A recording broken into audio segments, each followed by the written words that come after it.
بسم الله الرحمن الرحيم.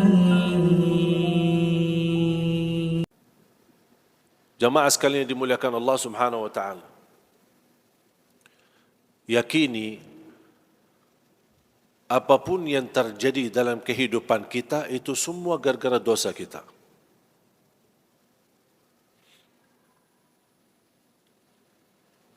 Yang aku herankan, kenapa ketika diuji, kita selalu berkata, Ya Allah, kenapa diuji? Habis ujian, masuk ujian lagi. Selesai ujian, ada masalah lagi. Stres enggak? Boleh saya bertanya, ada yang stres?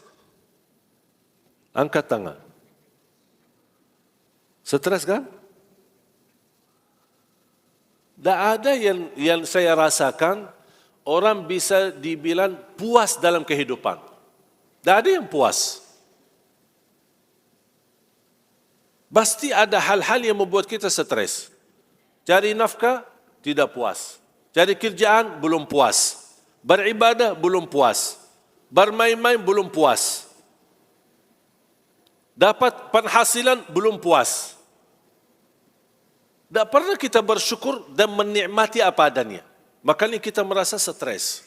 Ketika kita diuji, sedang kita merasa diri saleh, merasa diri suka masjid, merasa diri tahajud.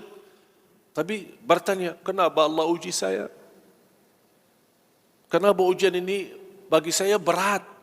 Saya belum mampu menghadapinya. Tapi pernahkah ketika kita mendapatkan nikmat, Ya Allah, kenapa saya diberi nikmat? Kenapa saya yang terpilih? Pernah enggak bilang gitu? Hanya dalam ujian aja stres. Tapi kalau pas diberi nikmat, lupa sama Allah. Dan subhanallah, ketika kita diuji, itu justru tanda Allah sayang sama kita. Mengapa? Karena ada dosa-dosa yang belum kita taubat. Allah ingin ampuni dosa tersebut, tapi lewat ujian. Ibu, kalau lagi kesal sama anak, kadang-kadang suka cupit anaknya. Betul? Walaupun tidak sampai sakit,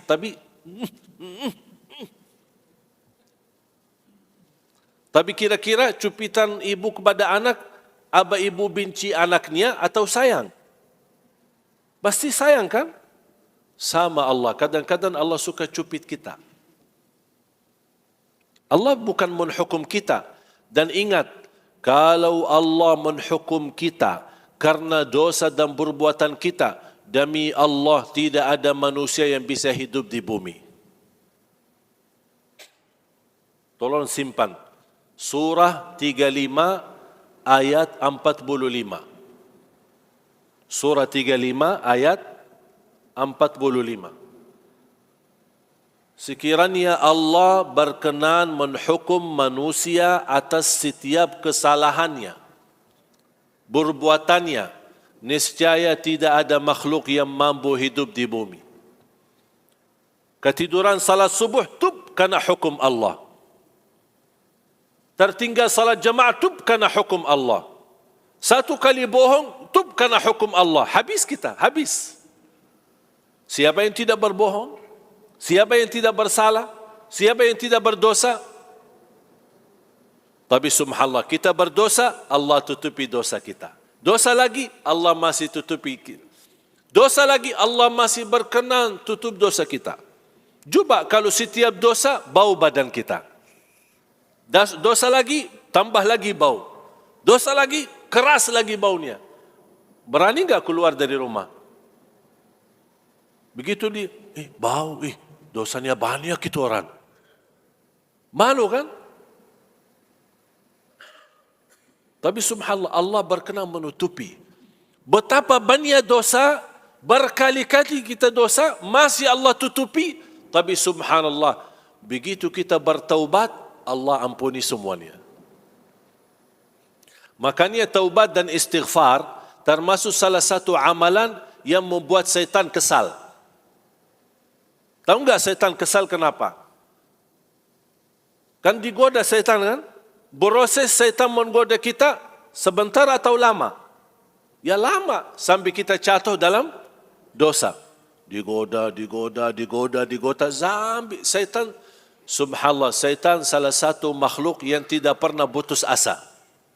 Beda sama manusia sekarang. Sebentar aja berusaha sedikit putus asa. Gagal, tidak berhasil. Kalau syaitan menggoda kita sampai titik terakhir nafas ruh keluar, baru dia berhenti. Tak akan berhenti menggoda manusia sampai dia meninggal. Tapi apa yang membuat syaitan kesal? Habis dia sudah berkali-kali berupaya, bertahun-tahun membuat kita jatuh dalam dosa, dia merasa diri bangga dan senang karena berhasil menggoda manusia. Tapi begitu manusia sadar dan ingat Allah, malu, beristighfar dan taubat, kata Allah, aku ampuni semua dosamu. Kata syaitan, capek deh. Makanya syaitan tak senang taubat dan istighfar.